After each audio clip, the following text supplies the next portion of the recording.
Hello friends, welcome to నవల హృదయం. ఈరోజు కథలోకి వెళ్ళిపోదామా? భానుమతిని పరిశీలించిన డాక్టర్ ఆమెను సాయంత్రమే డిశ్చార్జ్ చేస్తామని చెబుతాడు. భానుమతి అన్నయ్య భానుచంద్రతో మాట్లాడాలి అని నిర్ణయించుకున్న వసంత్ అతడు అపాయింట్మెంట్ ఇవ్వడని తెలిసి నేరుగా అతడు వచ్చే గోల్ఫ్ ఏరియాకు వెళ్ళాడు.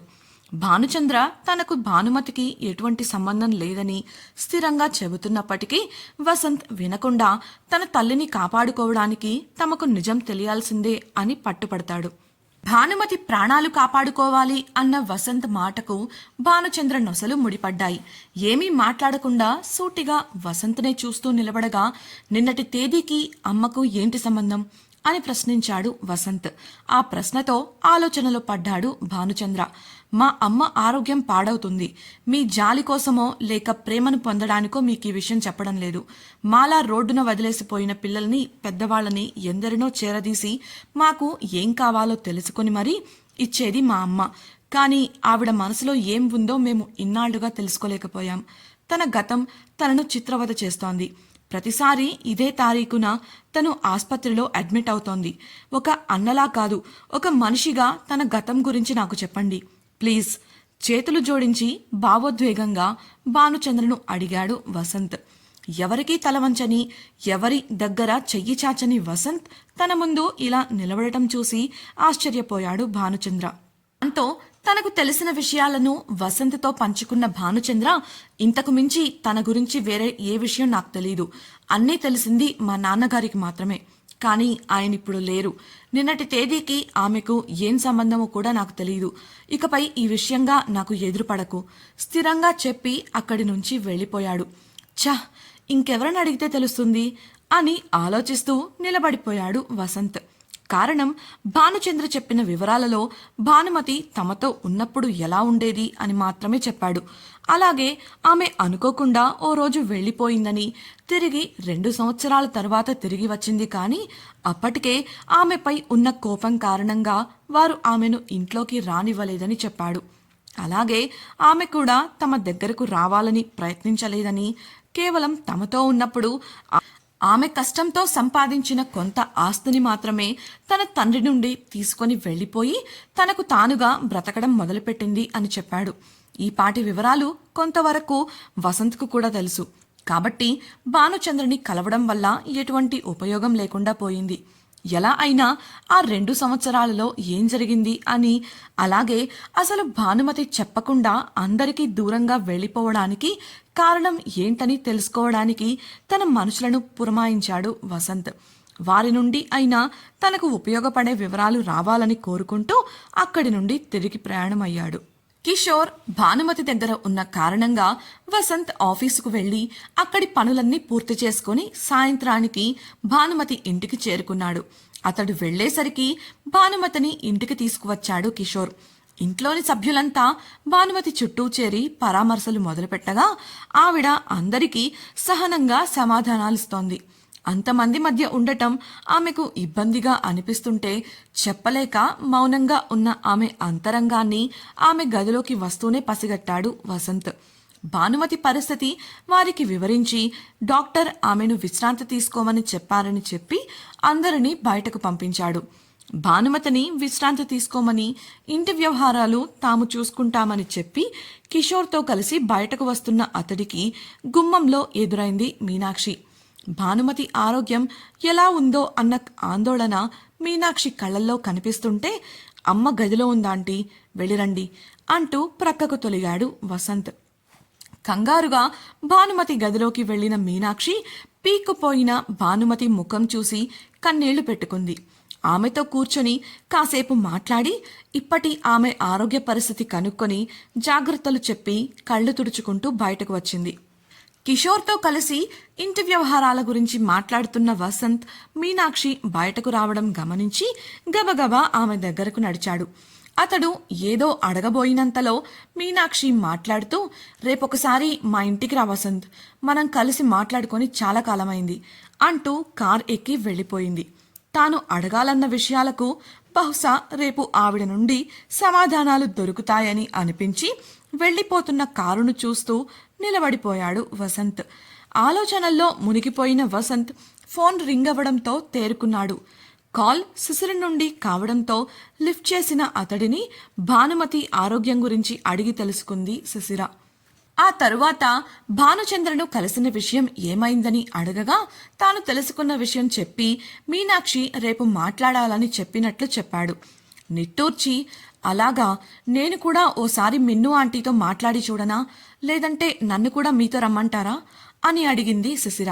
అవసరం ఉండదులే శిశిర, నేను చూసుకుంటాను. అన్నట్లు ఈ రాత్రికి నేను రావడం లేదు, మీరంతా జాగ్రత్తగా ఉండండి.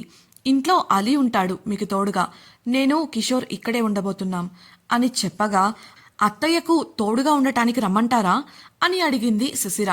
వసంత్ తామంతా ఉన్నామని చెప్పగా సరే జాగ్రత్త అంటూ ఫోన్ కట్ చేసింది. వసంత్ వద్దని చెప్పినప్పటికీ ఎందుకో ఆమె మనసు ఆగగా మీనాక్షికి ఫోన్ చేసి మాట్లాడింది. తను మీ అత్తయ్య కాకముందే నా ప్రాణ స్నేహితురాలు శిశిర అన్న మీనాక్షి మాట ఆమెకు ఊరట కలిగించగా ఆమెతో కొంతసేపు మాట్లాడి ఫోన్ కట్ చేసింది శిశిర. మరుసటి రోజు ఉదయాన్నే ఆఫీస్కు వెళుతున్నానని భానుమతికి చెప్పి మీనాక్షి ఇంటికి వెళ్ళాడు వసంత్. ఆ సమయంలో భర్తకు టిఫిన్ వడ్డిస్తున్న మీనాక్షి వసంత్ను కూడా తినడానికి రమ్మని ఆహ్వానించగా ముందే తిని వచ్చానని చెప్పాడు.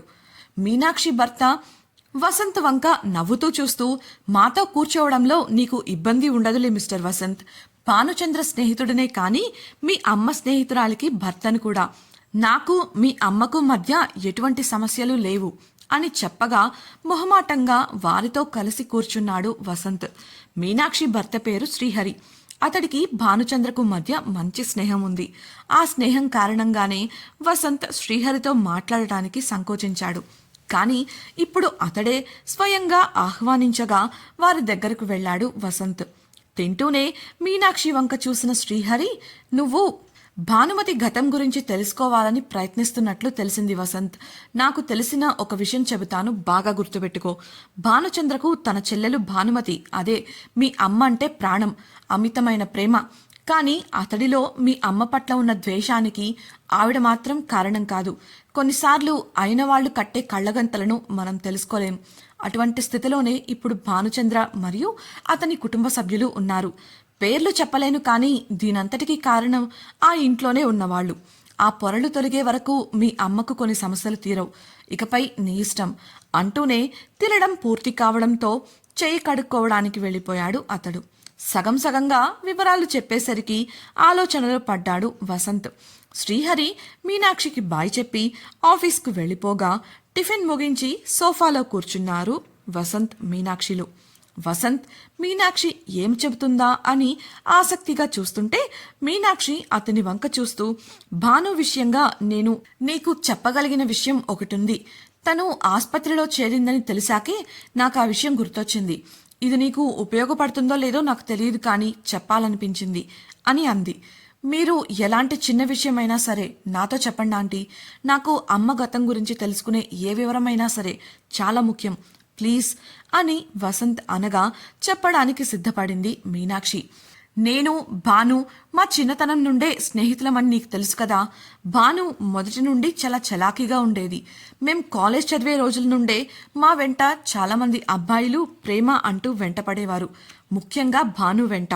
కారణం అప్పటికే తను తన కుటుంబ వ్యాపారాలు చూసుకుంటూ చదువుకునేది.